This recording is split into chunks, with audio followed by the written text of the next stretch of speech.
You kept pushing on, but then you went too far. When your ship has sailed and all your dreams are lost, everything is wrong, you feel like it's your fault. Just remember, I will be there for you, baby. Remember, there's nothing out there to get you, don't forget it. When life throws lemons, just call me. Just call me. Just call me.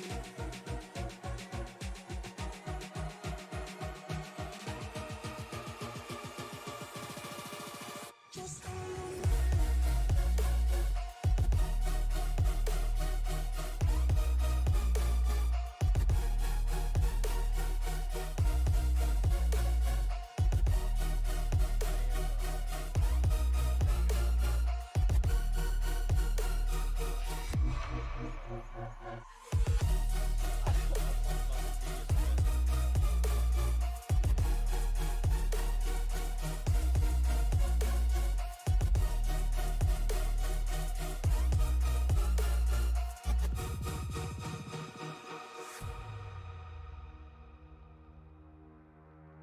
You're stronger now than you ever been.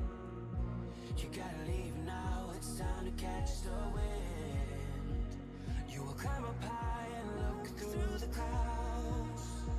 And when you're feeling low, I know you'll bounce back. Oh, and just remember, I will be there for you, baby. Remember, there's nothing out there to get you, don't forget it. When life throws lemons, just call me. Just call me. Just call me.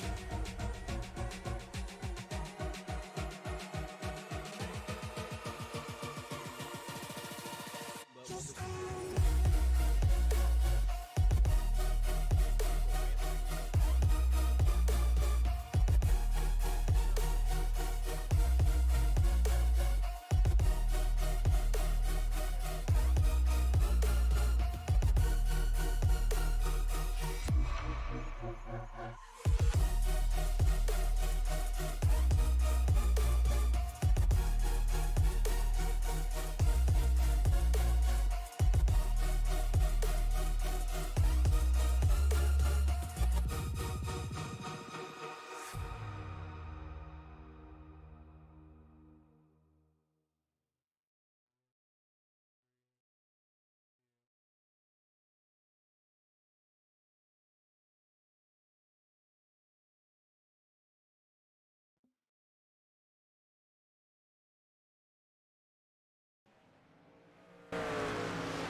Tonight, guys, this should be a great night of racing. We're here at the historic Bristol Motor Speedway. It provides really exciting to get this night going. Well, we're under the daylight, guys, and here is racing information museum.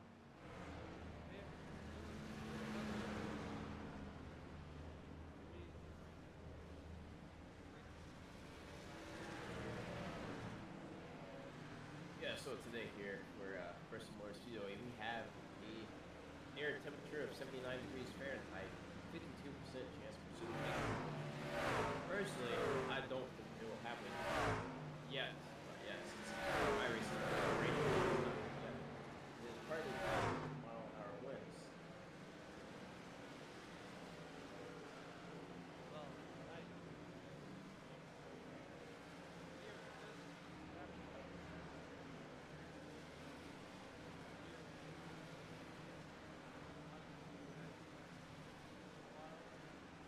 tell you what.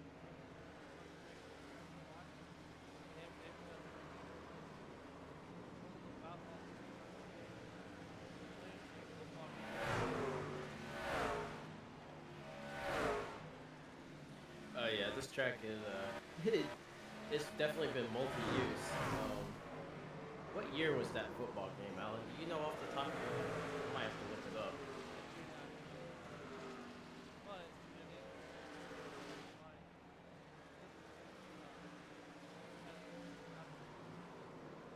it used to be asphalt sand and they Hmm. used to not have sand also, but they called it street tunnel sand for a reason because all the streets were tunnels and these guys out there on it. But they would say 200 laps.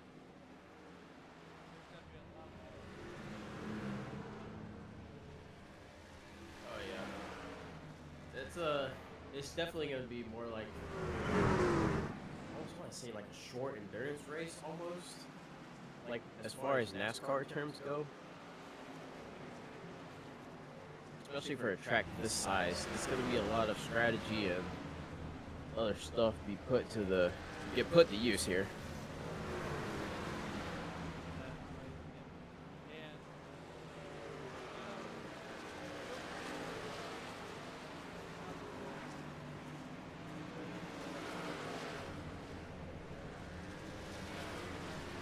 I had some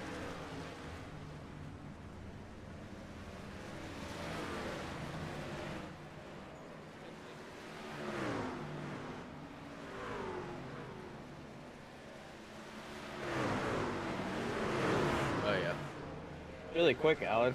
I'm gonna go over what had happened last week. Sorry, race 3 at Talladega. Number 96 took the pole. Pretty straightforward start, nothing crazy. As they started to get spread out, Swearingen and Steele, they kind of battled it out for the lead there. Steele being Ryan Steele, number 12 Chevrolet. You know, it was kind of your usual super speedway stuff, Alan. Nothing too crazy, you know, a few incidents here and there, but a few highlights that need to be brought up is the fact that Justin T. Wilkinson, he gained 32 spots all the way up until the last lap. And it was a 3-wide finish with Lyle Swearingen and Chad Simpson having the exact same interval for first and second. All top 3 finishers were from Team FBR, by the way.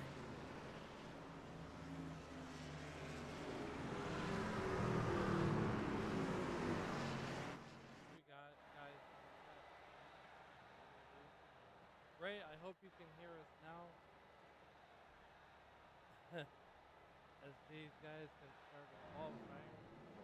Seems we can't confuse that down the track.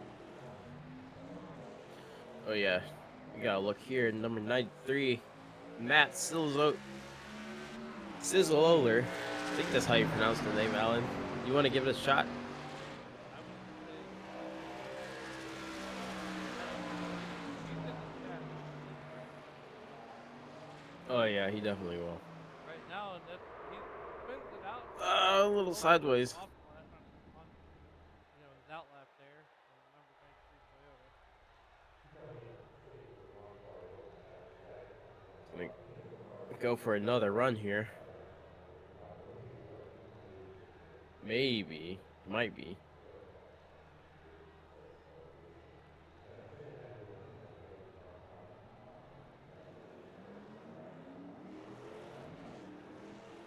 Gonna take a look at some of the times that we have going here today. So far.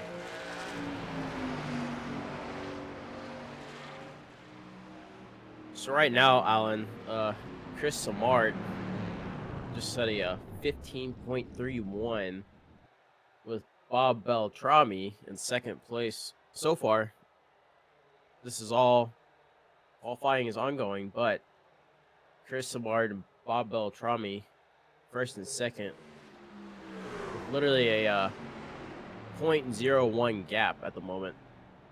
Chris Samard just put in a 15.37. Bob Beltrami just put in a 15.36. So yeah, very close intervals. It should be very close racing today. as I say that, Matt Sizzler just put in a 15.42. Andrew Schulta also just put in a 15.42. So if that tells you anything, Alan, this is it's gonna be a very fast and aggressive race. Yeah, they're gonna get their qualifying really quick here.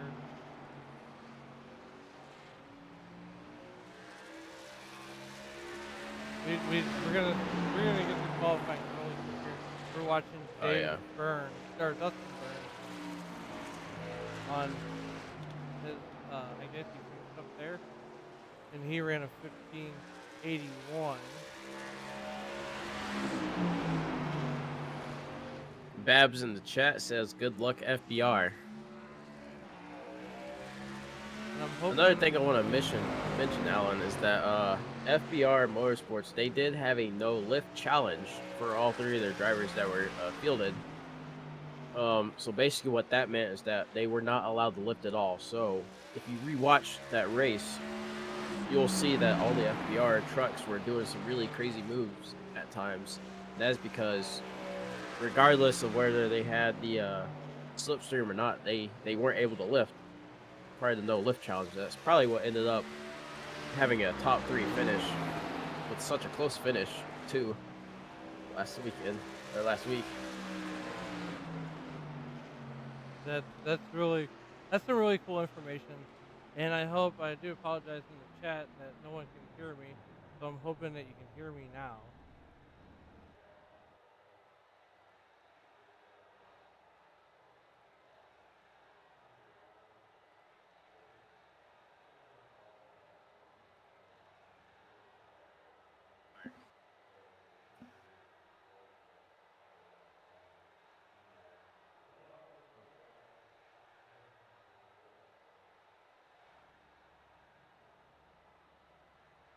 We can hear me now. All right. So it looks like do we have any other guys out there qualifying maybe? So I we know got a William Fletcher just shot up to 15th, 15.49, right behind the 96 of Paul Krumray.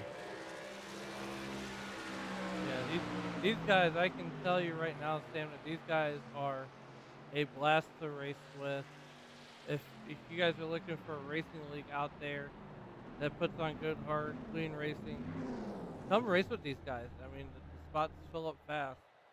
As we are going to watch Sean Royer come out here for his qualifying lap, and he's on his outlap there in the number 15 Chevrolet. And he's another one of those guys that had a great run last weekend. Oh yeah. And going back to what Alan was saying with these guys being very clean racers, they're very clean, but they're also super aggressive. It's one of the few leagues that I've seen where all the drivers are extremely aggressive, but still be clean. So there was some crazy bumping and banging, but everybody kept their truck straight, and it wasn't like dirty racing. It was just, genuine hard racing. And at a track like Talladega, when you're getting cars almost sideways and then catching it, and still being able to compete with the guy who just tapped you, that's how you know these drivers know what they're doing. Like, they are super skilled at what they do. Right, and now we're going to take a look at the number 99 Global One Toyota Barry Phil as he's finishing up his second lap, and he timed in at 23 fastest with a 15.53. So far, they're trying to beat Chris Samard as he ran a 15:31.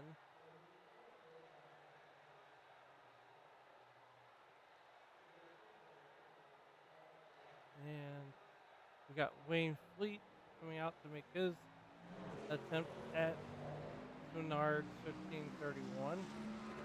And the win, 64, 7 truck. And it looks like he's going to call it quits on that qualifying run.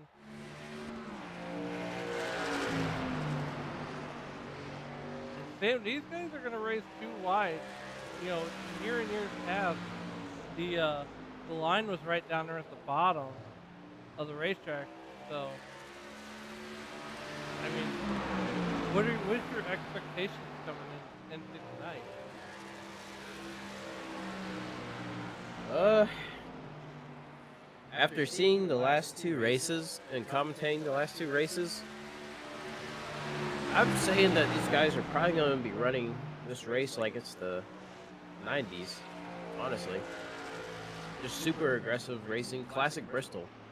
That's all I can say is classic Bristol. All right, Wayne Fleet's gonna go out there and give it another go for his second lap. His first lap is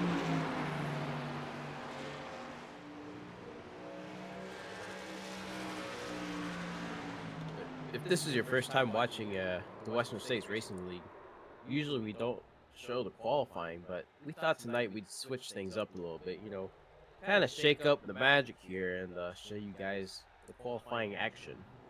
Especially for a track like Bristol, it is good to know uh, kind of what these drivers are doing as far as speeds are. And just looking at the timing right now, I can tell you that several drivers have matched intervals like completely, like the exact same numbers. And with that being the case, you already know that the racing product is about to be absolutely insane. yeah. Then we got Jeff Schmeier who timed in 8th quickest. Julian Reese is going to time in 28th fastest. Anybody else not making sense? And we've seen already through the qualifying run that these guys have gotten loose. You know, it's a cool day out, and I think that these guys are gonna have a handful with these trucks. Oh yeah. We got about a minute left in qualifying.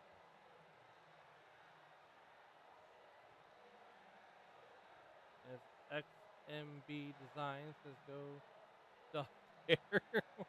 So if we want to give a shout out to the guys in the chat, I hope y'all can hear me, which I'm fairly sure you can. If there's a driver you want us to, you know, pay special attention to, by all means, shout them out in the chat, and we'll give them some TV time as we're getting ready to wrap up qualifying for these guys. We got about 10 seconds left. So this is a nice little treat for our first time doing this. You know, usually we're with other guys, but this is our first time doing this tonight. So figured we'd give you guys a little bit of a treat and show qualifying as we are getting ready to grid up. And with our starting grid, we will go ahead and get that going for you guys. As we got on the pole, Chris Samard, and to his outside will be Lyle Swearingen. Row 2, you got Butch Davis, Chad Simpson. Row 3, you got Bob Beltrami, Ryan Steele. Row 4, you're going to have William Fletcher and Jeff Schmeier. Row number 5, you'll have Brian Barnes and Ross Rawlings, and then to take us through the next 10, we'll hand it off to Sam.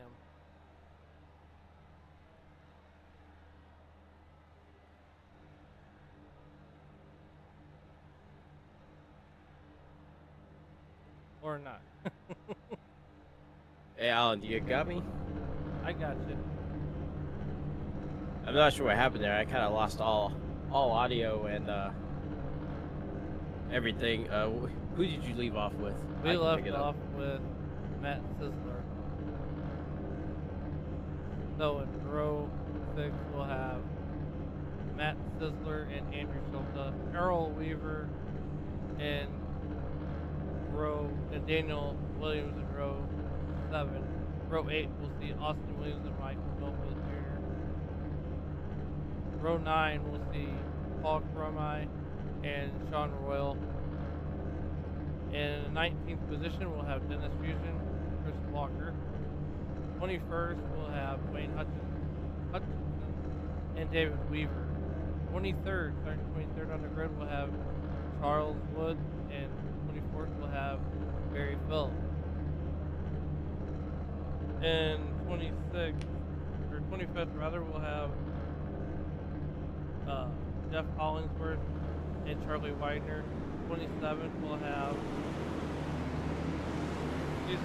Julian Ritchie and Scott again. 29th will be Wayne Fleet and Dan Brasington. 31st will be Justin Wilkinson. 36th will be Dustin Burns. Steven Byers, Keith Smith, David Russ, Smith, Tom Barrett, starting from 6th, Fred Williams and James Greer will round out your field. Alright, Sam. 200 laps of hard racing action tonight. You got Ted Smart and Miles Farrington on your front row. Are you ready to get this party started here first? Oh yeah, I am. And real quick, Alan, I would like to introduce the show here to Jonathan Leach, another broadcaster we have in here. Wanted to join us tonight. Kind of give us a third party shake-up here. Well,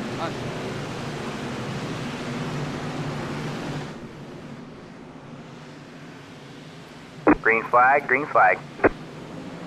We are going green here at Bristol. Tristan Martin, Lyle Swearingen, side by side already, Alan. Just like you were saying.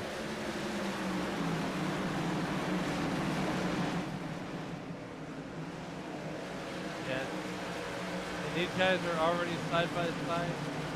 So back to the field. We got Chad Simpson battling Butch Davis and Ryan Steele there in the 12th car. As Ryan Steele's going to make a move, try to make a move on Butch Davis.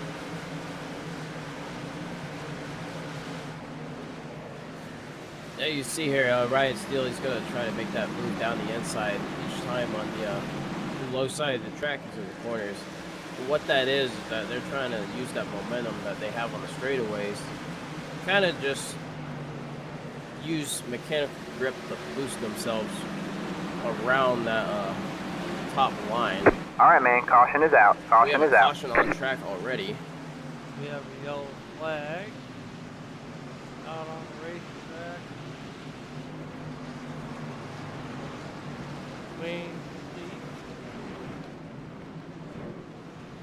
May have just gotten sideways there. Yeah. Oh no, we got this number 6.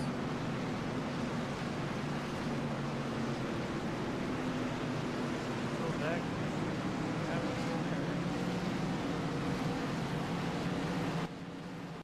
Alright guys, I want to chime in for a second while we're under caution. We can solve this problem in a moment. And you guys watching, we're going to fix the audio problems right now and get this taken care of. Alan, if you would mute all audio from your side of the stream, please. And let me know when that happens.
And we're back live with you here at the Racers, or not Racers, but Western States Racing League, as we are getting ready to go back to green with Lyle Swearingen on the front row.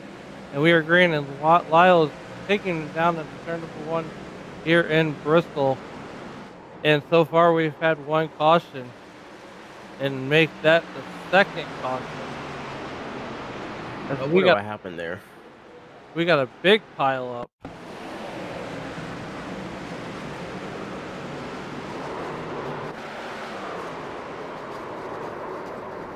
We've got a number of cars piled up off. That is a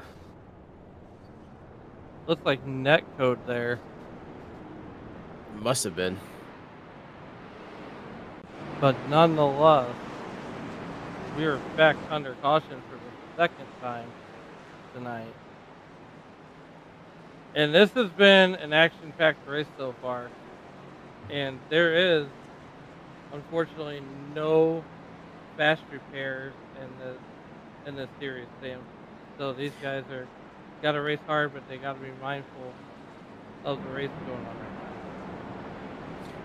Yeah, and you know, no fast repairs. It's definitely gonna be brutal on some people that aren't so lucky if they hit the outside wall, or you know what we just saw there, which really I didn't see too much significant damage. I know what happened to the number 6 of Wayne Fleet. That was pretty severe damage, honestly. I don't know. I don't know, Alan, when it comes to pit road time and just trying to get repairs done. It's not like some of the bigger tracks where, you know, you have like a lap or two last like 40 seconds or so. These laps are pretty fast. For sure. As we're looking at Lyle there, last week's winner at Talladega. But I mean, these guys are racing hard, and things are going to happen. It's close quarters racing, as those guys involved in the incident there with Julian Reese. They're on pit road now, hopefully getting their trucks repaired.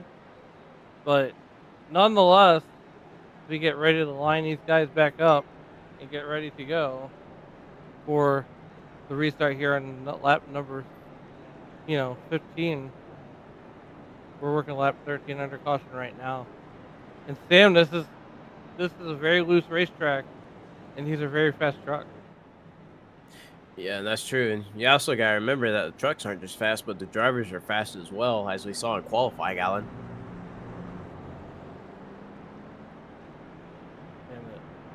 So, therefore, there's going to be a lot of action. It's an action-packed night, as we are barely through 11 laps of action here, as they're getting ready to get stacked back up behind the iRacing base truck. As so far, Lyle Swearingen has been nothing short of spectacular, even though we haven't ran that many laps under green. Yeah, he's definitely still putting on a performance, and you know, it comes with experience, Alan. The more races that you do, and the more you learn about the vehicle that you're driving. And here, as these truck series cars, or trucks, sorry, and they're just using it to the best of their abilities, which is absolutely dominant performance by FBR. As we are set to go green here. We are green here at Bristol on lap number 16. Yeah, Lyle Swearingen leads them down into turn number 1. We got Chris Samard right there in second, Chad Simpson in third, and they opted to switch to a single file restart for this one because they couldn't get going. We're looking at Butch Davis on the inside making a move on Chad Simpson for that fourth spot. You know, single file restart, honestly, was probably a smart idea by race control, just for it being Bristol. And this track does seem to be super loose here. And I think that does have to do with track temperature as well as tire temperature mix, because we saw at Kansas, these guys were like sliding around all over the place, especially in the later runs with their tires. And you might have to help me out here, Alan. But how many laps do you think these guys are gonna go before they come in for their first round of pit stops? Well, with it being 200 lap race, I can only imagine they're going to come in probably around maybe lap 50 or so. Yeah, so we're almost at the halfway mark for their first stint, if you would, first run on these tires and fuel too. We are currently on lap number 22. So we got Bob Beltrami here on the screen, number 14. He's trying to making his way up through the field. Andrew Schulta, beautiful number 81 Taco Bell truck, Alan. I love the chrome on this. It looks amazing. Yeah, I don't know whether I like the chrome or just want Taco Bell later on, but one of the two. As the 28 of William Fletcher is chasing Andrew Schulta, who's last year's champion, and Jeff Meyer, or not Jeff Meyer, but Austin Williams is right there too. And so is Michael Milfield Jr. We got the 155, Michael Milfett Jr. He's trying to make a move here on William Fletcher. I think he's going to get it done. It looks like he's... Oh, we got the 28 kind of sideways. It looks like he caught the truck. I believe he did catch the truck. And, you know, it goes back to what I was saying earlier. These guys are really good drivers. They know how to catch these trucks. They know how to drive these trucks. They know how to race these trucks. And that right there is just a show of their skill here. The truck got almost completely sideways. Caught it, and he's still going, too. Yeah, it looks like we had an incident with Steve Yard. He's going to lose pole cell position. And it looks like he might be on pit road. He had to take it on pit road and find out, you know, fix the damage on his truck. Right now we're looking at Austin Williams and Michael Milfield Jr. We were. Bring it back to the field. Back to the top of the field. We're gonna the front two guys are starting to catch lap traffic already. Yeah, and we knew that would happen. It was only gonna be a matter of time before we picked up lap traffic. But damn, how these guys are, the lanes are gonna close up quickly as we got Lyle Swearing just putting the 46 truck of forgive me, I raced with these guys, Earl Weaver a lap down. Yeah. I know historically, at least on the real life side of things, that lap traffic has definitely played a part in some of the finishes throughout all of the NASCAR series, not just trucks, but Xfinity and the Cup Series as well. It's like throughout the years, really. So we might see something similar happen here because, I mean, there's just, this track is so small, but it's also not that wide. It's not a narrow track, but it's also not a wide track either. For a short track, it is a little bit wider than some other tracks, you know, like Martinsville. But compared to something like Talladega and Pocono, it's narrowed down a little bit.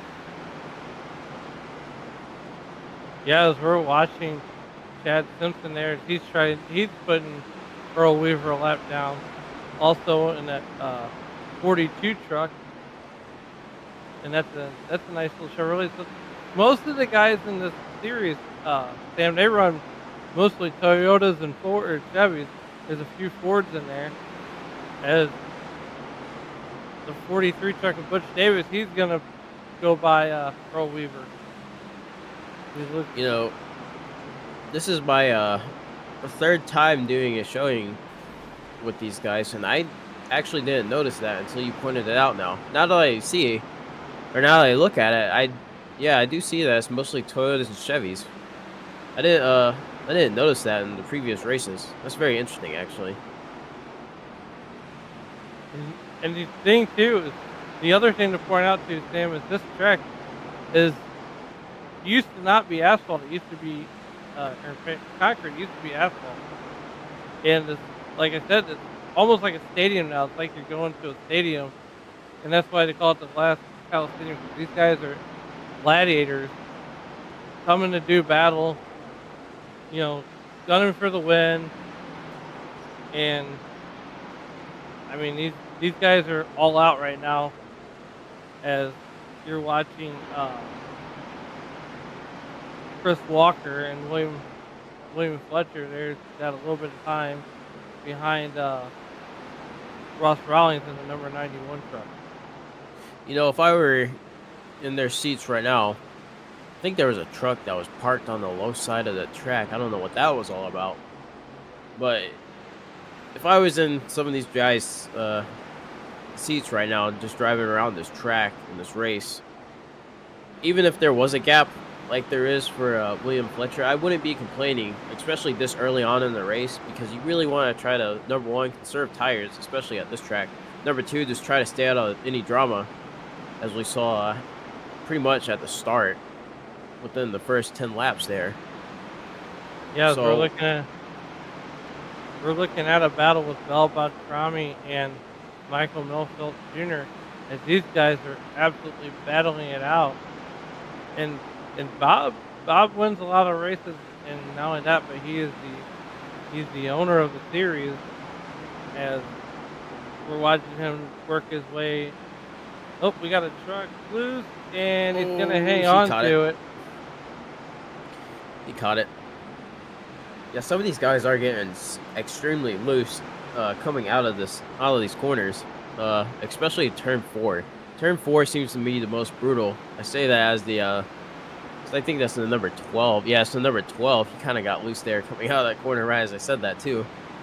You really got to be careful on the throttle coming out of the corners. Everybody's corner entry seems to be really well. I know some guys, if they get too greedy, you're going to go sideways, as we've seen multiple times here tonight already. Yeah, we're watching Earl Weaver there. Right there, he's running 16th. Gives some of these guys towards the back some screen time. Dennis Fuson, that number 11. Tito's Vodka. We got the number 96 truck. He's leading a gaggle truck there, running 18th. Charles Woods in the number 40 truck. He had a good run going until he didn't there in Talladega. Yeah, this general race incident is what I was telling Liam last week, Alan. Like, pretty much all the incidents at Talladega, I wouldn't point any fingers at anybody. You know, it's just genuine hard racing, and it's just a super speedway. Stuff is going to happen. Same thing with here, as we see someone else get loose coming out of turn 4. That is the number 39, I believe. That's the number 30 of Jeff Or number Meyer. 30. As he saved it. I don't know how he caught it. Until I see them basically pointing backwards, I'm not really going to freak out about anybody getting sideways here, because it seems like these guys have been able to catch it so far. The only thing that I can see happening is that these guys getting sideways and someone not being able to react fast enough because of how close they are, maybe trying to make a move. You'll see Jeff Schreiber also get loose one more time there coming out of turn 4. And right now we're focused on a battle between Austin Smith, Brian Barnes, and Michael Milfit Jr. And this is a battle for essentially the 8th position. And they're all chasing down Bob Beltrami, and we're looking at Brian Barnes in the number 4 truck. And then we're going to go all the way down here to Barry Phil as he's working the outside. And he's got Keith Smith to his inside as he's trying to make the pass. Granted, this is a 21st a spot for 21st, but this battle is starting to heat up. Kind of like the heater that's sitting next to me at my desk. Right now, you're looking at the 99 truck of Barry Phil. Ooh, Oh, there we go. We got an accident. We got a crash. Caution is out. Yeah, number one. Yeah. E. Smith just got turned there. I think You're what happened fine. was that the 99 bounced off the wall. Oh yeah, he did. He kind of bounced off the wall. Number one just kind of got victimized there. Yeah, you're right. He sure did. Man, and that tough break for Heath Smith one truck. So now we're 55 laps into it. We're essentially a third of the way through the race. And I think a lot of guys, they got 55 left on their tires. They're going to come down and get 4 tires and fuel tank full of Sunoco racing fuel. I don't think You, it stayed out. you know, Alan, I noticed that a lot of these guys are hitting the outside wall. Not necessarily hitting it, but just coming up. Maybe drifting, sliding. I know in the corners, they're definitely sliding up into it. Just trying to driving that truck a little bit too hard going into the turns. And then on the outside line, just trying to make a move.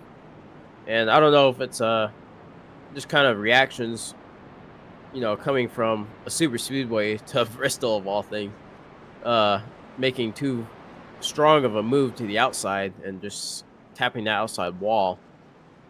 But that is something I have noticed. I've seen like 5 or 6 drivers do that so far tonight. Yeah.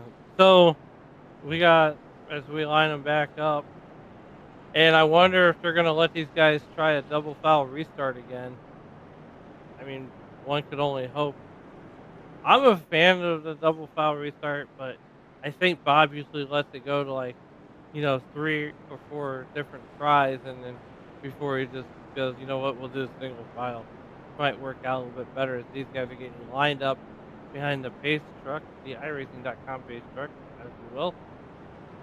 Looks like they're going to do single file restart, I believe. Yeah, it looks like we're at the front of the field. We were with Justin Wilkins there in the number 19 truck. And Daniel Williams there, all the way back. He's in 19th. But I want to point something out right now. So far, Justin Wilkins was up 11 spots before they got lined back up there in the number 19 truck. So these guys are at the back of the field, and I'm telling you right now, Lyle will catch lap traffic in a hurry. Oh, yeah. Justin T. Wilkinson on screen here. I mentioned this earlier in the broadcast, but just to bring it up again, he was the biggest mover of last week's race at Talladega, gaining 32 spots. Absolutely crazy, considering it was a super speedway, and that's not having a big one happen and he was at the back minding his own business. No, he genuinely raced his way through the field out of 39 cars. Absolutely incredible run by Justin T. Wilkinson. Or as Liam says, JTW. JTW, yeah. All right, looks like we are green. I think that may be an error. Oh, no, it is not an error. We are green. No, we're green. We're just talking about the guys at the back of the field. We got Butch Davis there in the number 4 spot. He's down 1 spot. He was starting. He started 3rd there tonight, at the beginning of the race. And right now we're looking at Brian Barnes. He's trying to battle Bob Beltrami for the 8th position right now.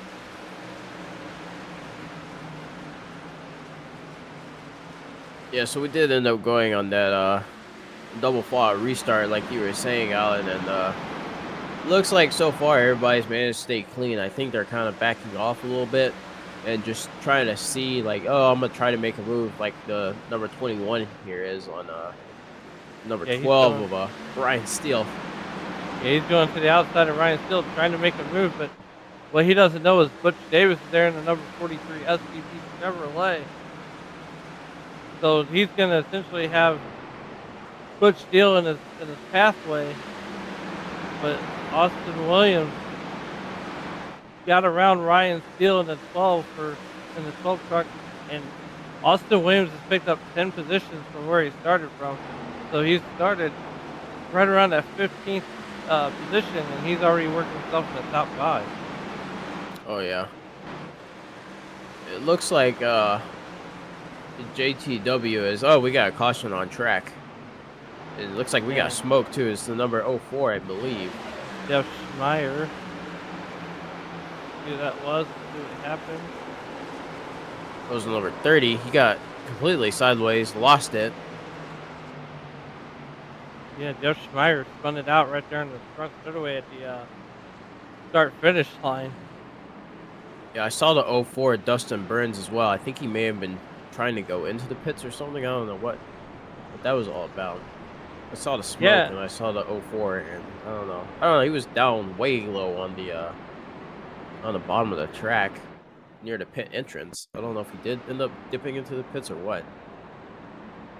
Ross Raleigh crashed under caution there in a 91 truck, and it looks like everybody came to a stop, and he did too. But nonetheless, he keeps it rolling. It looks like we got guys crashing, trying to get into on pit road. And let's see what happened to Dennis Fuzon. And it just, he just stopped. He had to check up, okay. Nothing too serious. We were riding, if you're looking at Austin Williams. And I don't, we're 60 laps into a 200 lap race. So, laps are going to... 70 laps, sorry. And so, the laps are going to count down quickly. Yeah. I mean, we're 70 laps in. This is fixing to get good. But if you were looking for a dogfight tonight, you came to the right place here at the Western States Racing League. Oh yeah, these guys always put on a show. Kansas was really fun. Talladega was, in my opinion, more fun. And then this is just as fun as Talladega last week. Yeah, for the driver, it wasn't so fun. For the driver, it was not fun at all. But we digress. I tell you what, I'd rather... Go ahead. Something I am thinking about, or at least it came to my mind now, is that each track that this series goes to, or this league goes to, it has its own, how am I trying to say this? It's got its own unique feel to it. It's not like the same racing product over and over. Each track is unique. That's what I like about this league. You're going to get something different each time. It's going to be amazing. Yeah. I totally, absolutely agree with you. So here's the schedule going forward. As we leave here at Bristol, after tonight, 200 lap affair at Bristol, we go to Mid-Ohio. We go to a road course next week. And then we go to Darlington. Then we go to Gateway. And then on February 20th, it's a non-point race. Then we go to Iowa. Then Dover. Then Daytona. Then Chicago. Then Pocono. So that's a look ahead of the schedule here. Alan, when you say Chicago, do you mean Chicago Land or the Chicago Street Course? It's Chicagoland Speedway.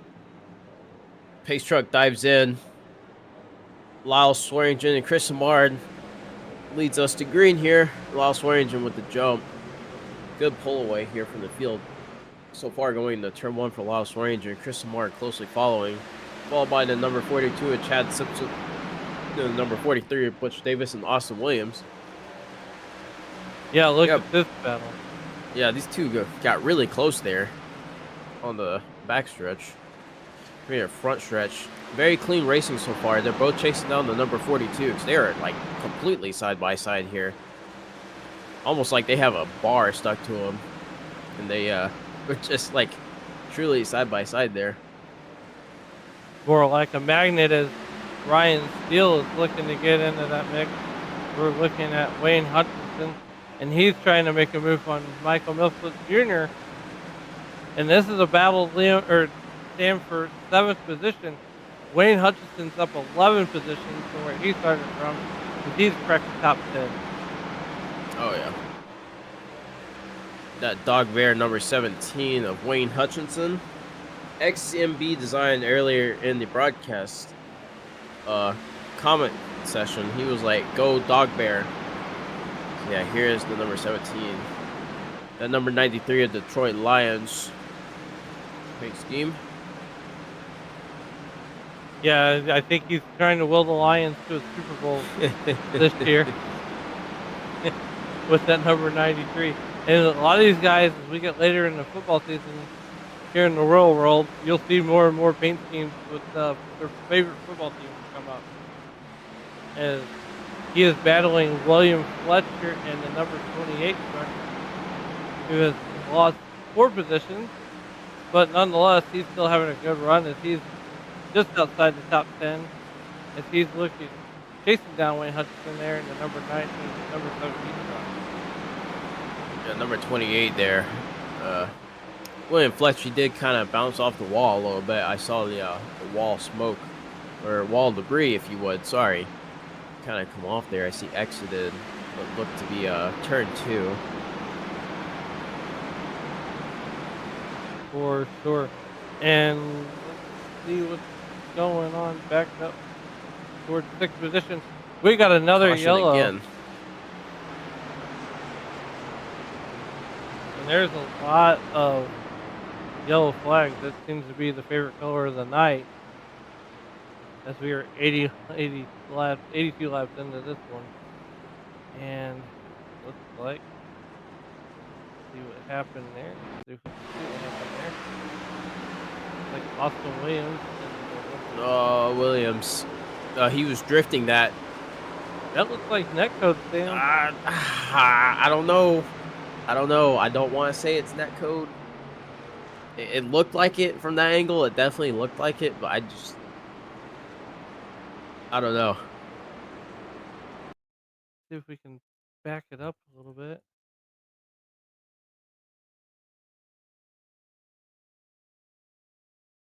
There he goes. He's coming off the back straightaway. Yeah, You so know he looks what? like he Looks like he had a racing overdrove it. groove. Yeah. He overdrove it, tried to overcorrected, was starting to get it back, and then you might have been right on that netcode, honestly. But nonetheless, he's going to gather it back up and give it another go. So as you mentioned before, these guys for the last 2 weeks went from almost a 2.5 mile super speedway and down all the way down to a half-mile short track On concrete, too. on concrete. And after 200 laps, these guys will, for sure, be wore out as wore out can get. Yeah. Might as well go from Daytona to Dover. That also could be another comparison that we could make here that I can think of off the top of my head.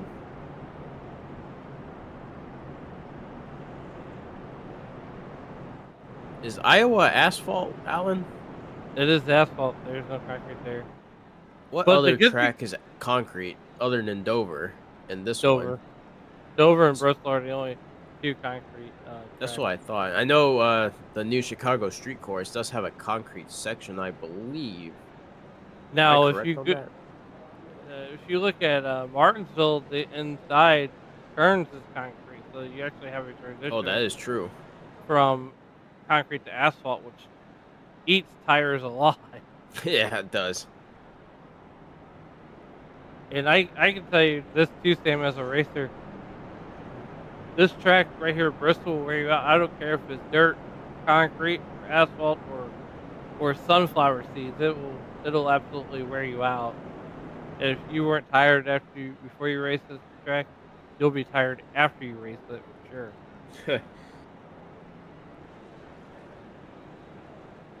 'Cause you get so if you were to buy a seat, Sam, up high in the stands, this would be your view.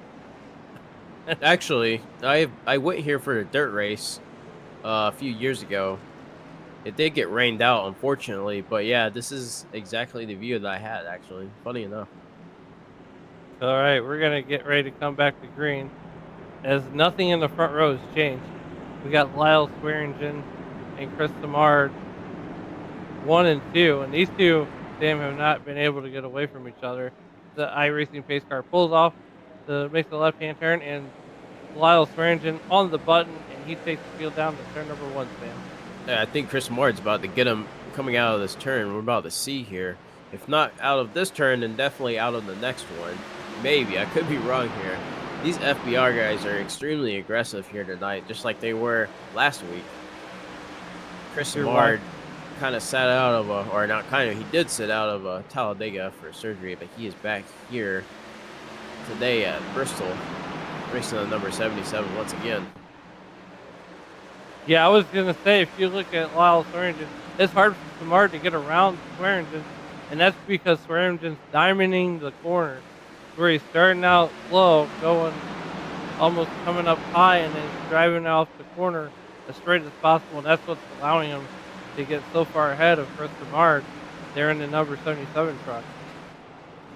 Yeah, I believe. Oh, we got around. I think that's the number 40 of Charles Woods. I think he caught it. Oh yeah, he caught it. He caught it, but now without a little bit of damage in the process. Yeah, he fell way back too. That number 04, that's the Las Vegas hockey team. It looks like he's been struggling tonight. Dustin Burns. We'll look at Bob Beltrami here at 7th. Trying to make his way up through the field, one by one. Same thing with Michael Milfeld Jr. He's moved up 8 spots. As we see Austin Williams, he's trying to get his positions back. And number 91 sideways, starting to spin. And it looks like he's going to gather it back up. It looks like he'd done the exact same thing as Charles Woods, and ironically, Charles Woods is right on his tail now after that spin. Yes, that looks like almost a carbon copy, Alan, of Charles Woods' little sideways adventure. Yes, we're looking at Ryan Barnes there on your screen. And he is working on Ryan's deal for a top 5 position. And he just can't get there, Sam. It's like he runs out of motor before he even gets to Ryan's deal. I don't know where he's not picking the right line, but he's going to try to go by. Ryan Steele's going to try to go by Butch Davis there in the number 43 truck on the inside, going into turn number 1. But Ryan Steele will have. There's the number 4 again, trying to make that move, as you were saying. Looks like he's going to get a little bit of momentum out of the corner. Maybe not enough. This is a 3 truck battle. I wouldn't call it a 4 truck battle just yet. It's number 42 is a healthy gap in front of the 43. Yeah, and these guys, you could throw a blanket over Chad Simpson, Butch Davis, Ryan Steele, and Brian Barnes. As this is the most exciting battle on the Speedway right now, as Ryan Steele is just working Butch Davis so hard on the inside. Does he try to make the pass, or does he go for 2-for-1 special? He's definitely putting the pressure on Butch Davis, and I think he's going to try to maybe pressure him into just a little mistake. However, with it being Bristol, that mistake, with how extreme the banking is, as we've seen, he's definitely going to get sideways and sling himself down, not on purpose, but just because that's the nature of this track, as we've seen multiple times today. So if that happens, Ryan Steele needs to be able to react fast enough, because if he doesn't, he's going to be in a lot of trouble. Yeah, we're watching Ryan Steele go underneath the 43 truck with Butch Davis. Can't quite complete the pass. As number 42 got really loose. Chad Simpson checks up, and that allows Ryan Steele to get underneath both of them to make the pass coming out of turn number 4. But he's only going to get 1 on that one as he's working by Butch Davis. Chad Simpson's going to fall in line. Ryan Steele's going to cruise on by as they That go number past the 8 number 8 truck. truck. Number 8 truck is a lap truck. That is number 8 or 08. Oh, it might be. Daniel no, it's not 08. It's Williams. straight 8. Yeah, Daniel Williams. Daniel Williams there in the number 8 as Brian Barnes is going by. Butch Davis has already made it by. And they are passing the 242 truck like he is still at Scott Lucas. And you got Chad Simpson, he's losing positions. But right now your top 3 is Swearingen, Samard, Steele, and then Butch Davis there in the number 43 truck. He's running 5th. Fourth, Brian Barnes is running 5th. And Chad Simpson just losing positions. We got another one crash with no yellows. We're going to keep it mean and green. Let's see here. So you got Brian Barnes. Bob Beltrami. He's trying to catch up and to Chad Simpson, but the 8 got loose and hit somebody. I don't know if that's going to bring out a caution. I don't know who he hit. I saw the 8 get loose and just slam into somebody. We're going to stay green as we were working 100 and left 109. It looked like they wanted to go 3 wide there. JTW was looking to the outside of Austin Williams. I was thinking, it was like, there's no way they're going to make that work. Oh, JTW sideways. And the 19 truck. Dude. Yeah, there's the caution right there. I think he may have hit somebody. He got sideways, and it looked like there was another truck right there at the very bottom. Same thing that was said that might happen to the top 5. Let's see here. Where is our culprit? Let's look for the 19 truck. That was JTW right there. Doesn't really. Oh, no, there is damage. There is damage. I think he stopped on the track. I'm actually trying to find it. It didn't show where he crashed, but he looks like he's going to pull it off in the pits and try to get that damage fixed. You just lose so much time on pit road. If you got damage, it's real hard to get behind and get buried. Real easy. Oh, yeah. Real easy for that. Even in a caution, yeah, you do just lose a lot of time. Green flag runs, and you're trying to repair damage as well. Might be the worst at these half miles, and even the 1 miles too.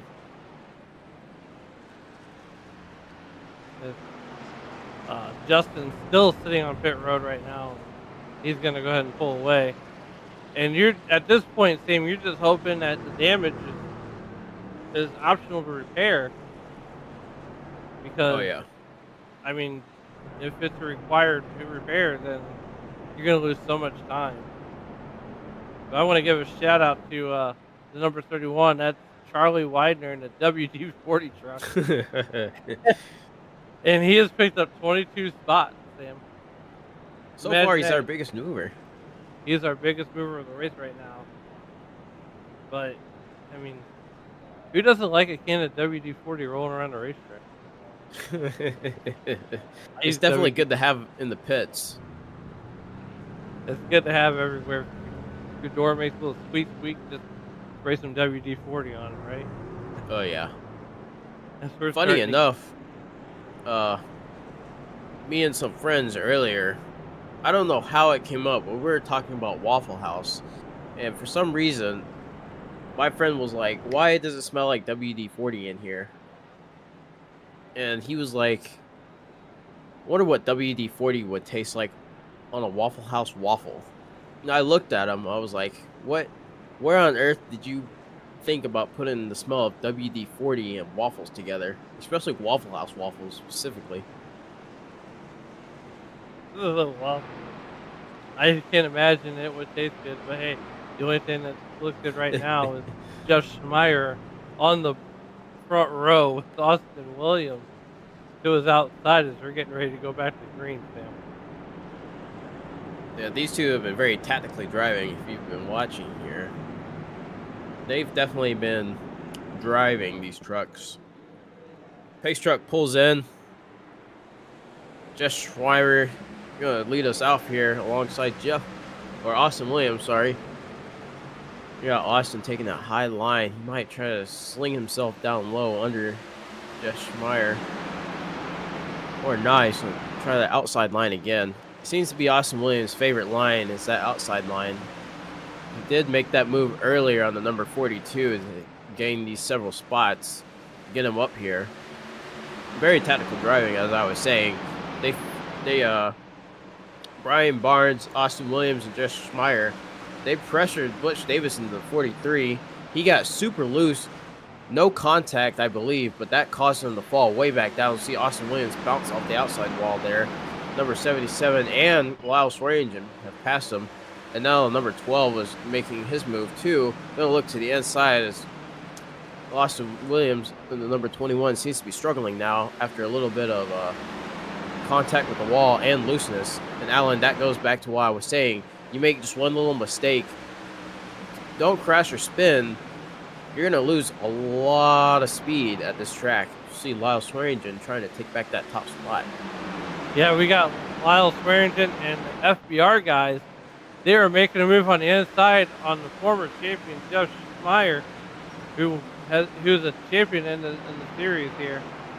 And Jeff Schmeier is one of those guys that are hard to get around, especially at short tracks like this. And I tell you what, right now, Jeff Schmeier ran his best lap of a 15:34. That's Ryan Steele, who has so far has a 15:34, and then Butch Davis, he ran a 15:24. So these guys are running 15-second laps, and we're 123 laps into this race. We're watching Chad Simpson and Brian Barnes. He's battling pretty hard with Butch Davis and Ryan Steele. You're looking on your screen, the 43 truck. And these guys are battling for the second position of... We got a caution. Somebody sideways. And it looks like... Dustin Burns. Let's see what happens.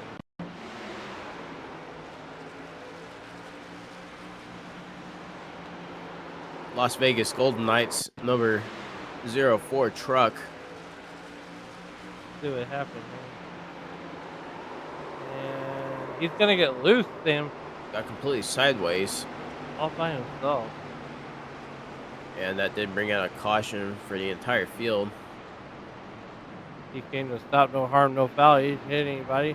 Good heads up driving by the rest of the field.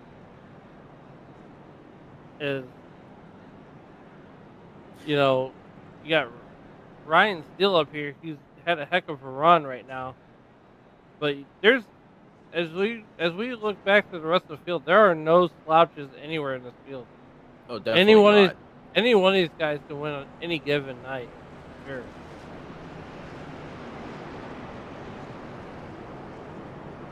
Something I want to point out to the broadcast.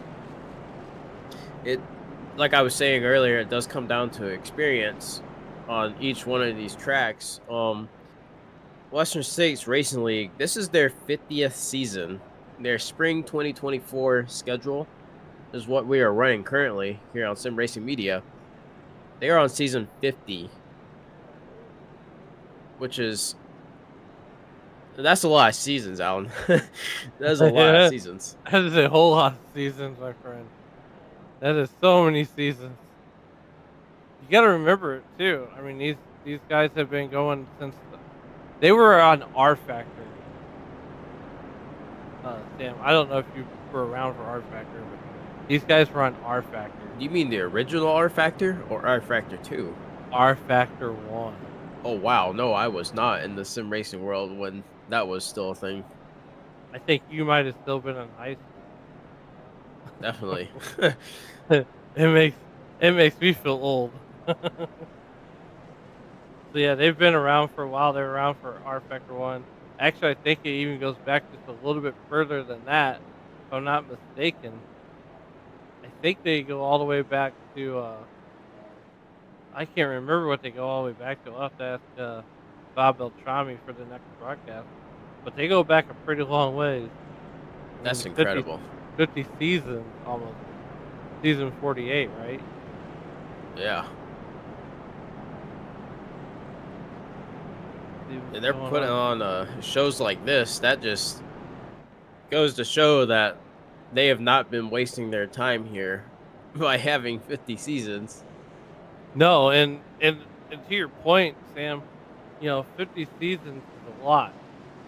They Yeah. usually run 2 seasons a year as we get ready to go back to green. Butch Davis Lyle, is Lyle showing some love swearing. to number 77, Chris Samard. Yes, we were working our way down the back straightaway, Double follow and restart too, Alan. yes, Your favorite. my favorite, especially on a short track.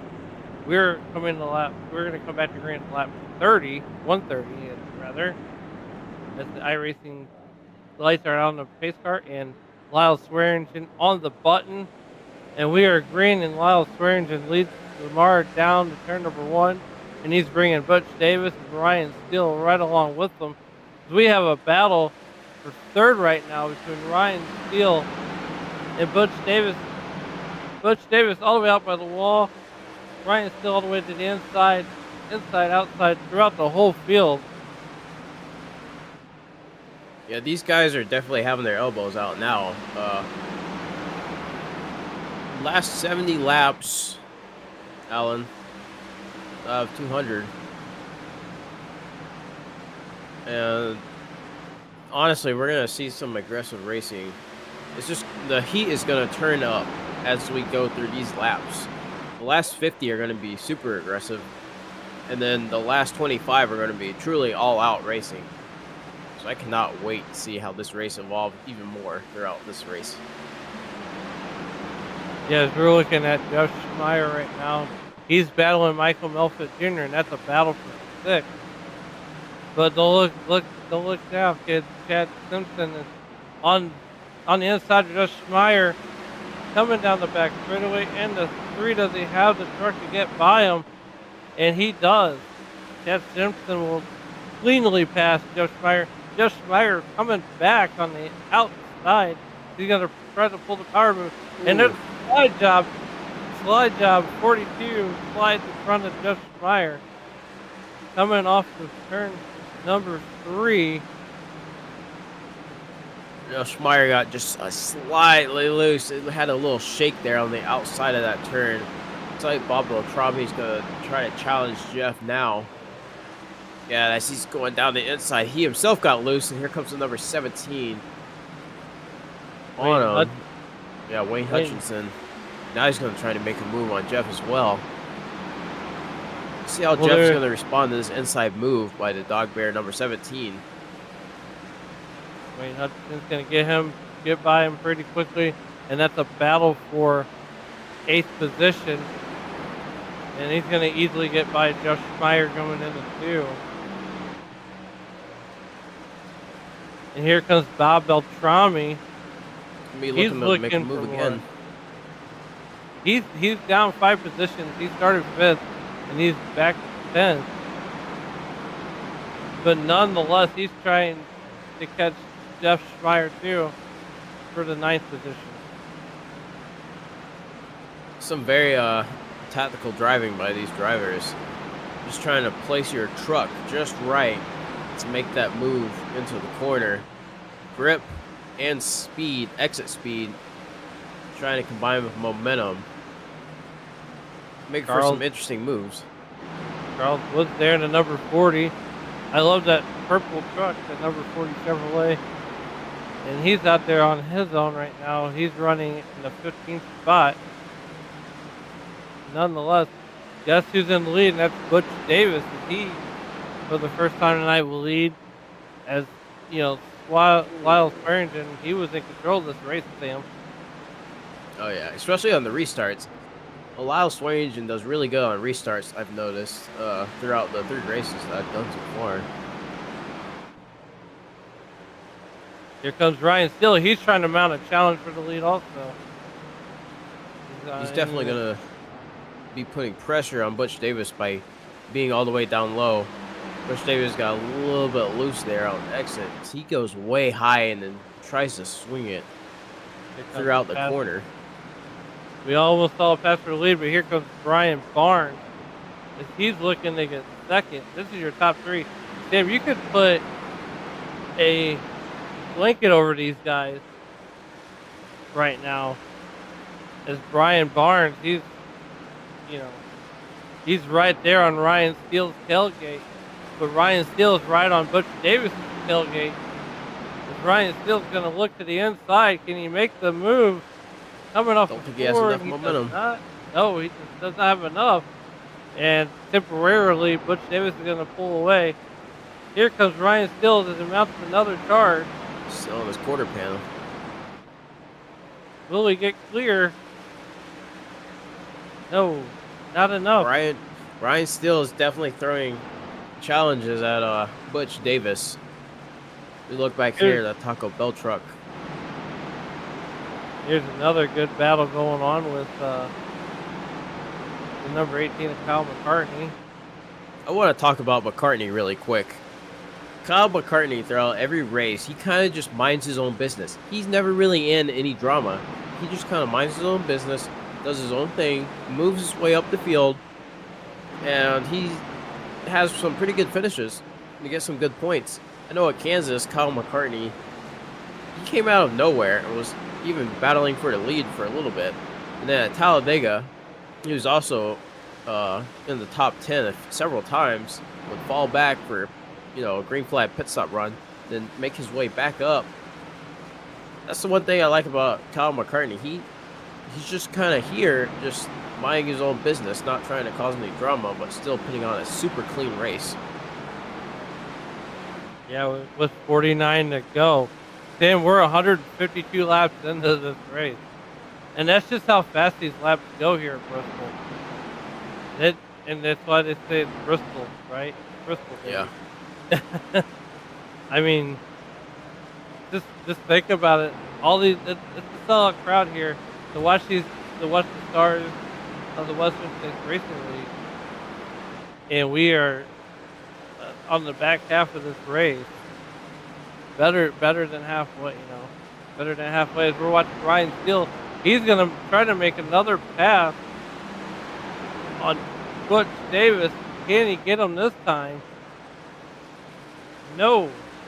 These two have been really battling it out here these last, 10 laps so far?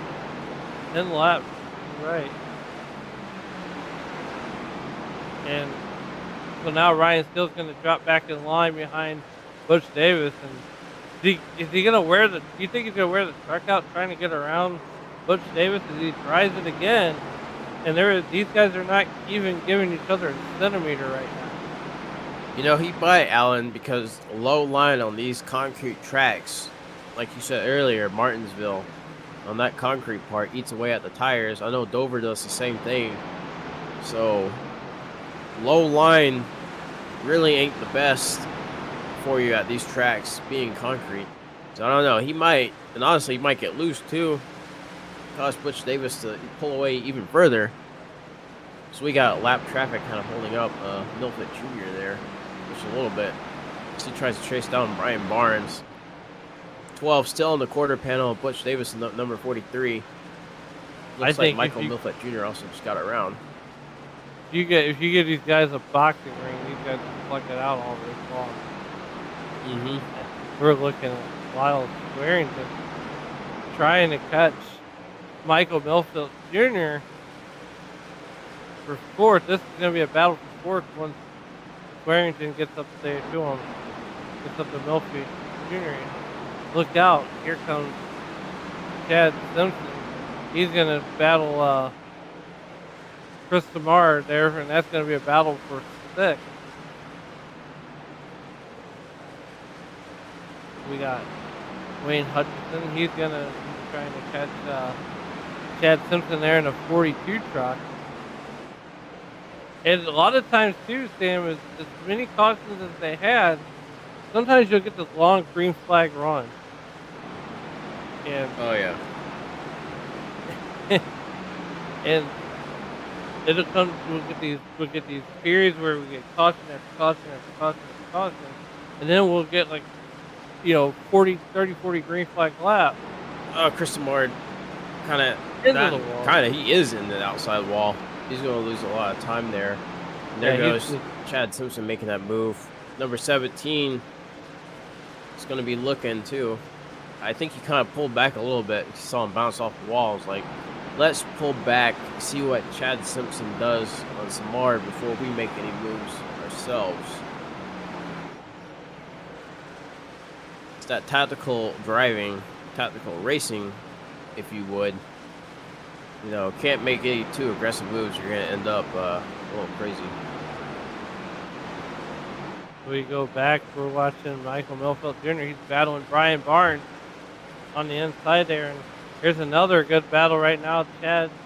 Chris Samard, he's battling Chad Simpson. And this is the battle for 6th position. And here comes Wayne Hutchinson on the inside of Chris Samard. Can he make the pass? No, he cannot.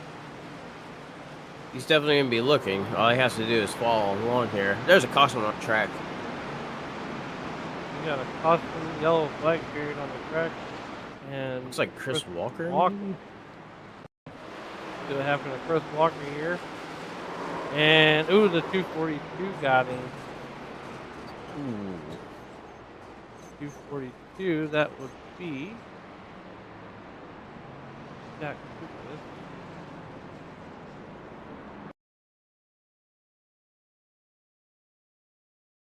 Back this up a bit.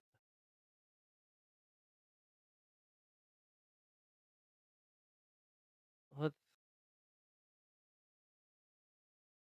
go.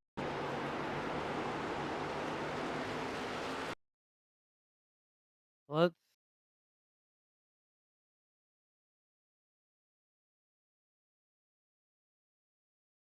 do that one, and then we'll go to there.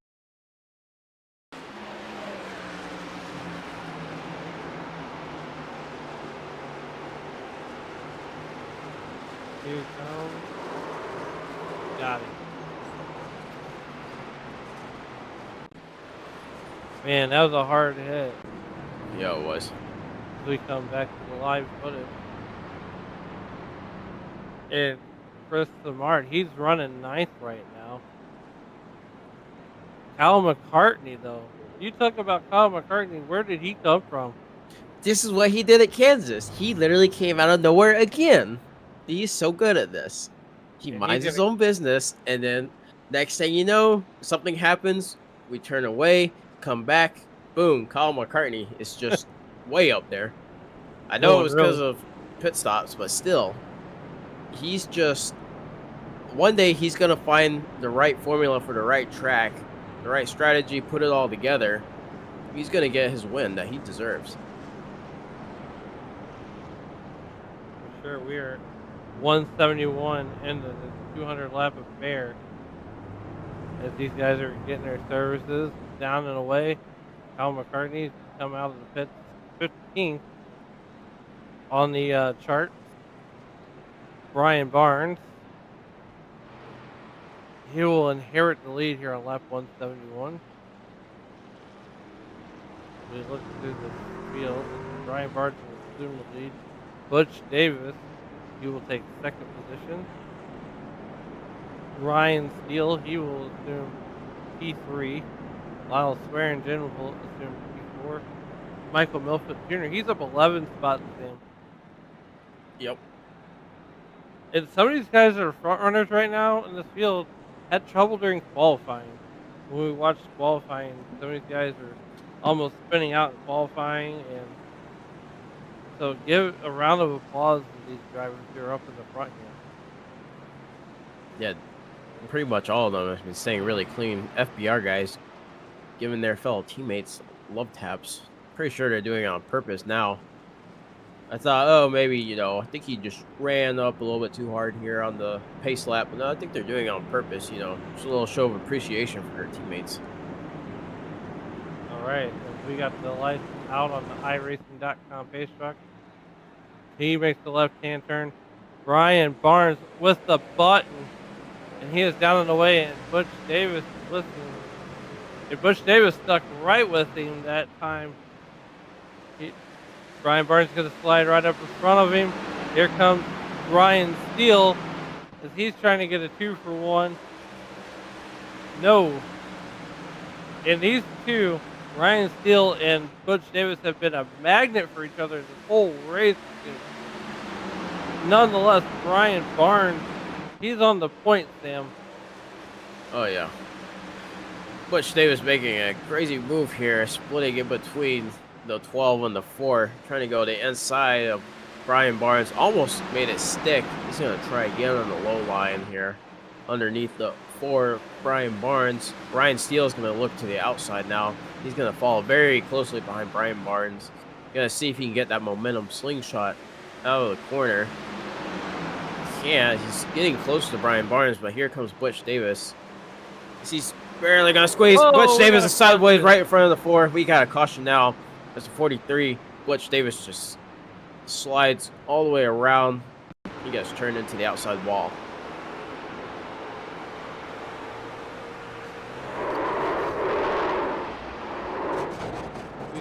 That was a Waffle House. You want them smashed, covered, and chopped. You got your wish. Oh, yeah. We are going to rewind this. I did not have it. I forgot to reset the camera on a replay. That's on me, though. We are going to switch it over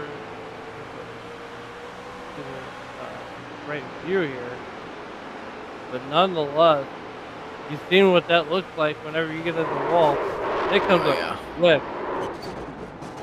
It comes up real quick.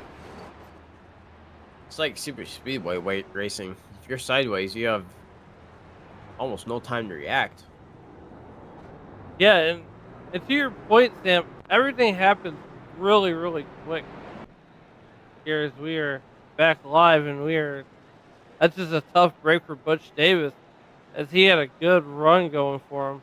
And I don't think he's going to be too happy with Brian Barnes later on. They might have some choice words for each other. They'll settle at the Waffle House later tonight, Alan. There's definitely plenty of Waffle Houses down there in East Tennessee.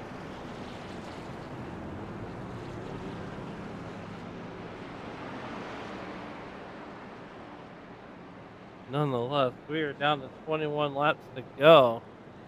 Yeah, like I said, Alan, when you hit that 20 mark, it's going to get all out. And we've seen so far all out racing. And Greg, it says that McCartney is a former champion. That would make sense because he drives like he is a former champion. He's won a lot of races here. I remember a couple of years ago, I didn't run the series last year. I did a few races here and there. And he absolutely schooled everybody on Bristol dirt last year. Really? Yes. He is one heck of a dirt racer. So, don't count him out for anything just yet. He's a great short track racer. And, there's a lot of respect for these guys. And I'll say it again. All these guys, they can go out to any league. You put them in any league out there, and this is the one that they all gravitate to because it's probably the best running league on iRacing as far as truck series goes. It definitely seems like it.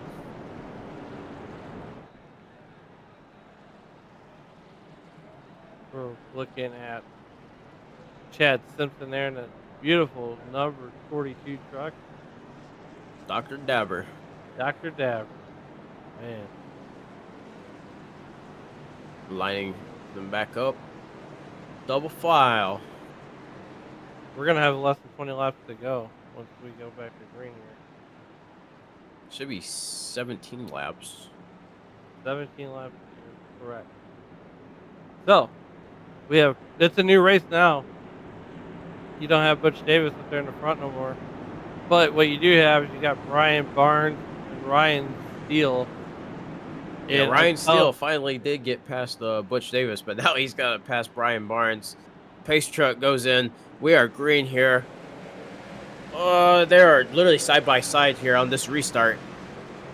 Brian Barnes is going to inch just ahead of Ryan Steele. Ryan Steele is going to try to come back. He might try to shoot down the inside. He has what Brian Barnes responds by blocking that inside line. So now we got all single file all the way back through the top 10 now. we got We got another caution yellow. already. Caution, three caution. I heard a large crash. It was one of the walls.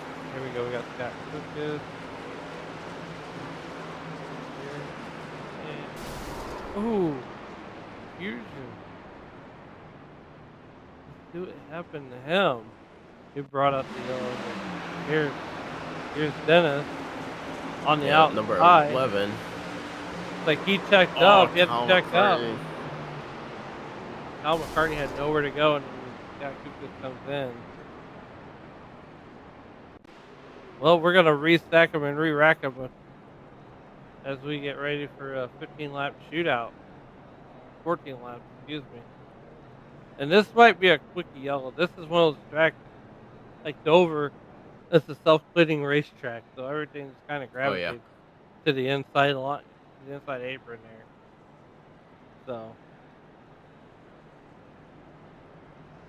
I don't know about you, Sam, but I mean this is an absolute dogfight to the end. It's definitely going to be.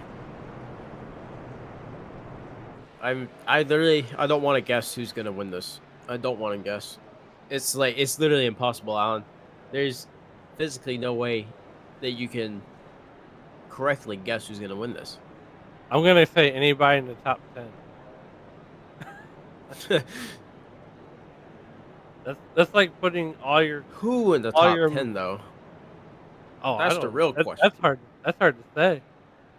With it being a short track, sure, top 10, but who in the top 10? It could be anybody in the top 10, especially with this many laps to go. Once we come back green, yeah, we're gonna anything have can a 12-lap shootout. So this is your short track Saturday night here at Bristol. We got Brian Barnes on the inside. We got Ryan Steele to his outside. Michael Milford Jr. Chris Denard, he's back there in fourth. Chad Simpson. Where did you come from, Bob Beltrami? Wayne Hutchison, who's kind of been quietly hanging out there. Yeah. And Matt, we're gonna butcher your name, Sizzler, again. Jeff Schmeier, he started 8th. He's only down one position. Nonetheless, the iRacing lights are out on the iRacing.com page.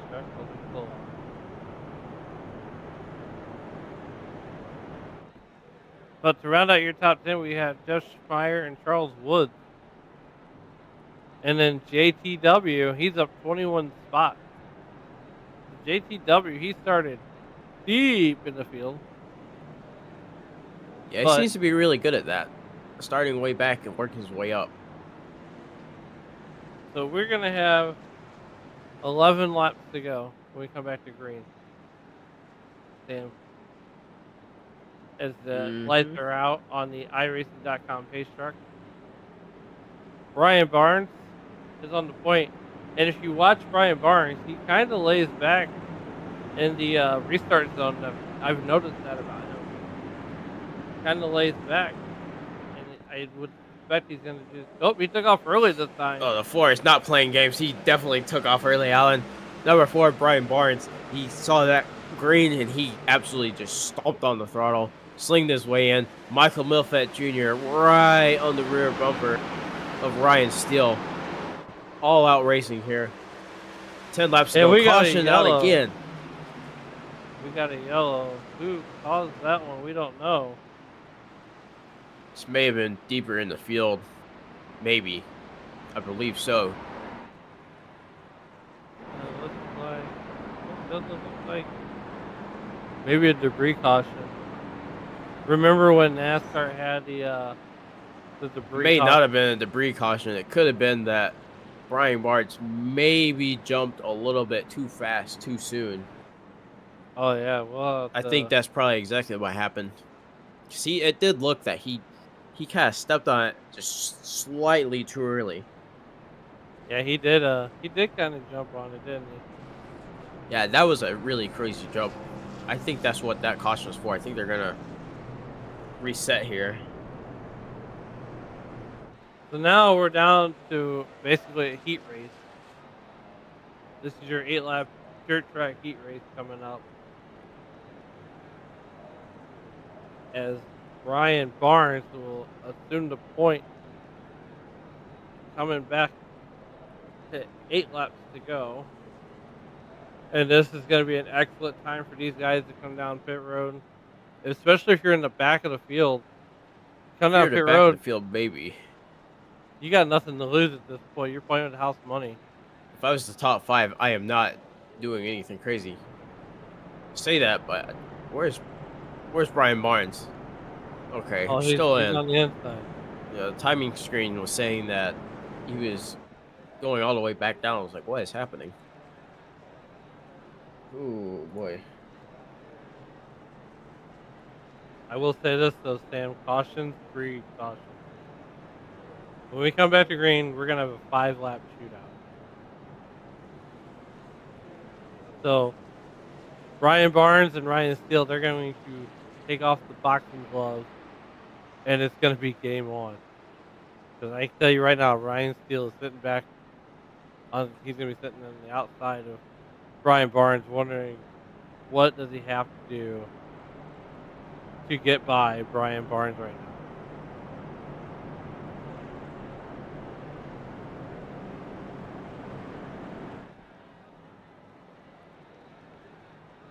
We're gonna get relined up. And Sam, my question to you is, if you're Ryan Steele, do you put the bumper to him, the Brian Barnes for the win? Look, my favorite Bristol races are the ones from the 90s. Dale Earnhardt, you know, doing his thing, so yeah. I would, personally, I'm going to be ridiculously aggressive on the last few laps. Last lap, I don't care if you're my best friend that I've had since kindergarten. If you're in my way and I'm on your bumper, I'm not going to be on your bumper when I'm done with you going into a turn. Pace truck's in. Flags are coming out. Green flag. Brian Barnes leading. Ryan Steele in second. Michael Milfett Jr. 155 in third. Chris Martin at number 77 is going to look to the outside. Michael Milfett Jr. He's going to block him. He's playing no games. None of these drivers are playing games anymore. It's super aggressive racing, Alan. Yes, it is. They got the number 77 looking to the outside of Michael Milfield Jr., but he's got nothing for him.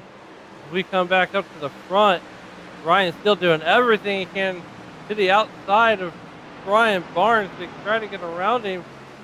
And Brian Barnes is going to close the door as Ryan still hits the outside wall. Damn, we got 2 to go. Bring us home, buddy. We got 1 to go. Ryan Steele's going to try to make some more moves here on the outside. He smacks the wall one more time. He's going to sling it to the inside. The 4 is going to block him. Here comes the 4. 12 does not get it done. Brian Barnes with the win. Holy cow. You got to give it to Ryan Steele for throwing everything that he had at the top 4 pretty much the entire race. He threw everything he had. Amazing defending by Brian Barnes here at the last 2 laps. Ryan Steele threw everything but the kitchen sink at Brian Barnes. I want to see the heart rates of these top 4 drivers in the last 2 laps. My heart rate was shot up way more than it was at Talladega. Talladega was a 3 wide finish, photo finish. Yeah, as we wait the interviewees to come up to the booth. Let Brian What a Barnes celebrate this. what a He what a deserves it. great run by Brian Barnes. Second And week in a row, JTW, biggest mover, by the way. JTW, where did JTW finish? He finished 14th. He moved up 19 spots. Malcolm Milford Jr. moved up 13 spots, ended up finishing And third. speaking of Michael Melfield Jr., we're gonna move him into the booth for you, Sam. Hey, Mike, this is Sam and Alan up in the booth. You got us? Hey guys, gotcha. Dude, you moved up 13 spots. I was watching you very closely the entire race. So was Alan. You were what I personally call tactical driving. You know, you were just kind of minding your own business, making some moves here and there. Nothing too crazy, nothing out of the ordinary, I would say, and put you in third place. So walk us through what your mindset was throughout all 200 laps. Yeah, the biggest thing was not to get caught up in anything. So it was really, really watching ahead of you to make sure you weren't going to get involved in anybody's mess. And actually, just being careful, people kind of moved out of your way. You know, they'd spin out and you'd make up a couple spots. And Oh yeah. so I'd like to thank the FBR teammates, Butch and Lyle, for spinning out of my way towards the end there. I appreciate that.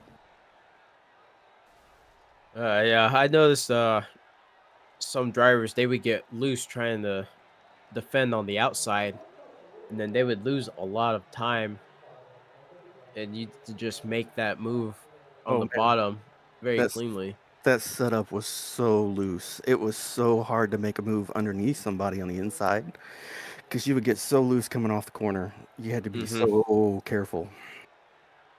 Yeah, I saw you had some pretty good catches there, coming out of like four, especially. A lot of you Yeah, guys were just getting stupid loose, and it was like, wow. it was pretty sketchy. Yeah. Yeah, congratulations on your third place finish. Is there anybody else that you would like to thank other than two teammates that you passed for your run here today? Thank Charlie, my teammate. Thank Andrew and Heath. We're all on the same Discord, kind of help each other out. Thank Bob for the league, and thank all the competitors. This is one of the most competitive and respectful leagues I've ever been a part of. Bob does a great job with it, so thank Bob for that. And thank you guys for the broadcast. Oh yeah, we do appreciate you for putting on such a great performance tonight, Mike. Thanks, guys. Alan, Appreciate it. turning it over to you, Alan. All right, we're gonna get our second place finisher, Ryan, still up in the booth. Ryan, you were in the booth with Alan and Sam. Man, Yep. you threw everything but the kitchen sink at Brian Barnes. Did you? What could you have done it differently in 200 laps? Uh, well, what I really needed was there to not be that many cautions toward the end, because my advantage tended to be just letting people wear themselves out on the top, and then eventually I could pass them down low.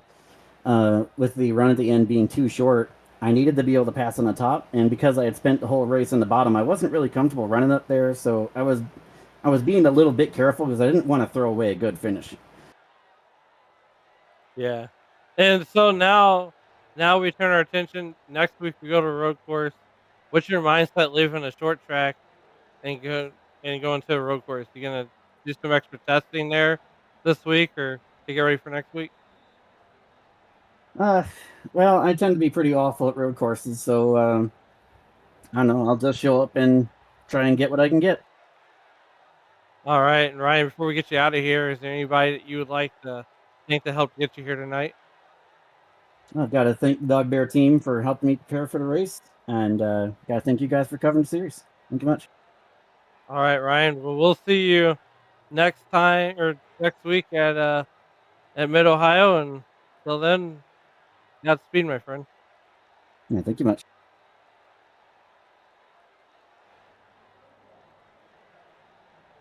All right, and we will go ahead and get Brian Barnes in here for you. Hey Brian, this is Sam and Alan up in the booth. You got us? Gotcha. First of all, congratulations on your win here at Bristol. It was definitely a race, a long race, a very hard fought race. First, talk us through the last 4 laps because you were definitely defending against Ryan Steele, like pretty good there.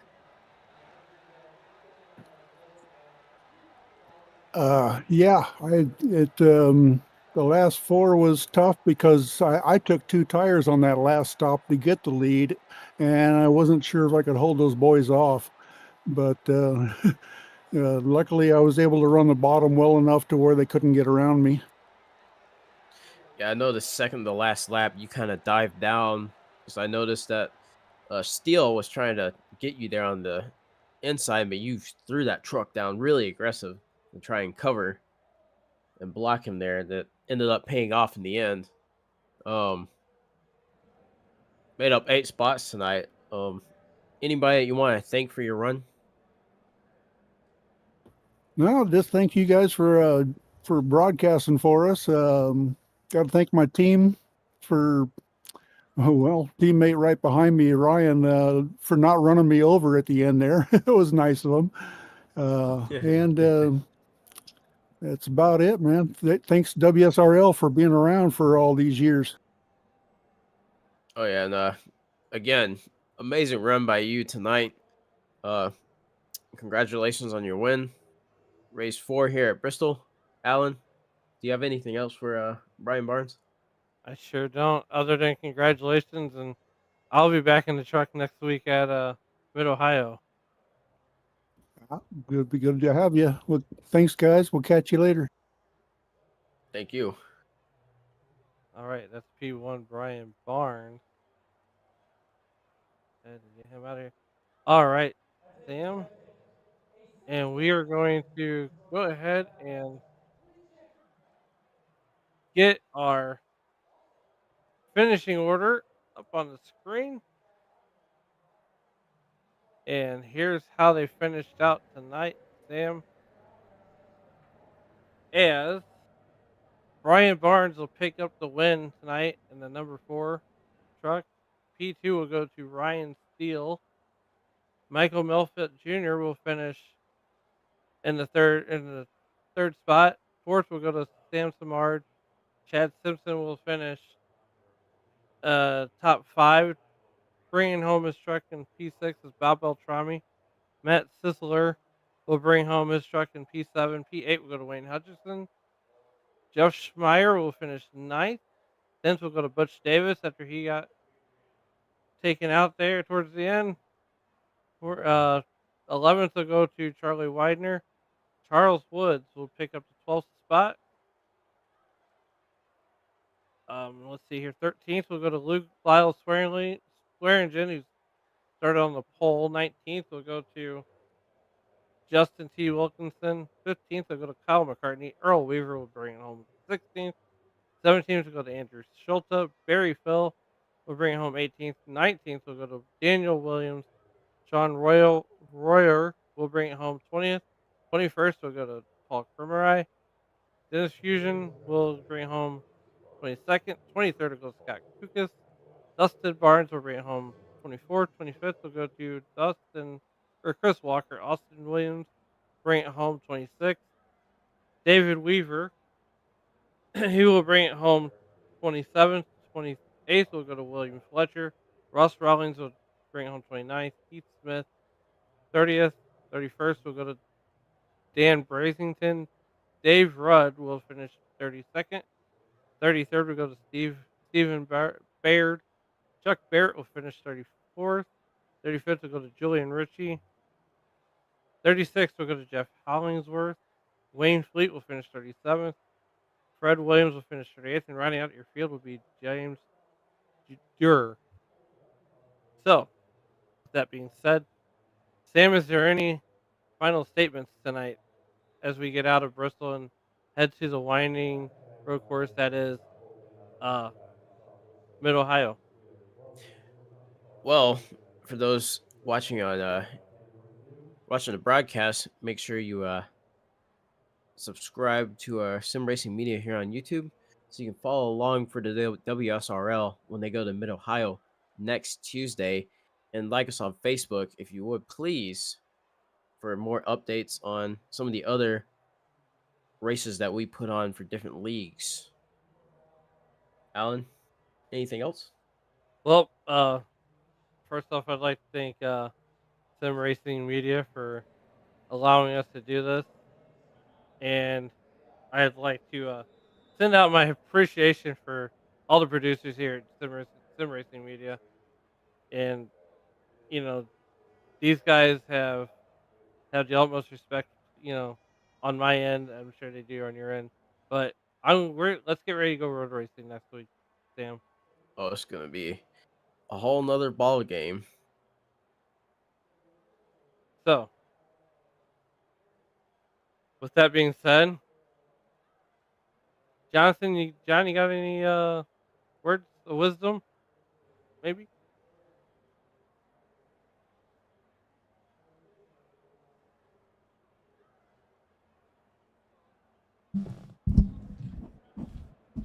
Test. There's only one thing left to be said.